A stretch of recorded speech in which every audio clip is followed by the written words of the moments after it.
અરવલ્લી જિલ્લામાં દિવસે ને દિવસે અકસ્માતના કેસોમાં વધારો થઈ રહ્યો છે અને માર્ગ અકસ્માતના અનેક લોકો જીવ પણ ગુમાવી રહ્યા છે। ત્યારે ભિલોડાના વાંકાનેર છાપરાના 21 વર્ષના હિરેન ચંદુભાઈ બરંડા તેની પલ્સર બાઇક લઈને તેના મિત્ર રોનિશ ચેતનભાઈ ગામેતી સાથે કામકાજ અર્થે ગયા હતા। ત્યારબાદ કામગીરી પૂર્ણ થતાં સાંજના સમયે ઘર તરફ આવી રહ્યા હતા। તે દરમિયાન ભિલોડા અને મેટેડી રોડ ઉપરથી આશાપુરા હોટલની આગળના વળાંકમાં બાઇક સ્લીપ થઈ જતા રોડ નજીક ગરણા સાથે ભટકાતા હિરેન અને રોનિશ પટકાઈ ગયા હતા અને બાઇક ચાલક હિરેનના માથાને ગંભીર ઈજા થતાં ઘટના સ્થળે તેનું મોત થયું હતું।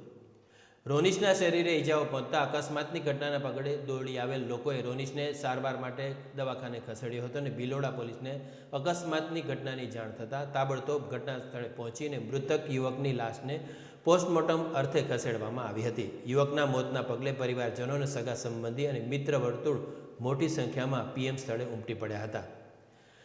પોલીસે ઘટના સ્થળે પહોંચીને અકસ્માતના પગલે કાયદેસરની કાર્યવાહી હાથ ધરી છે।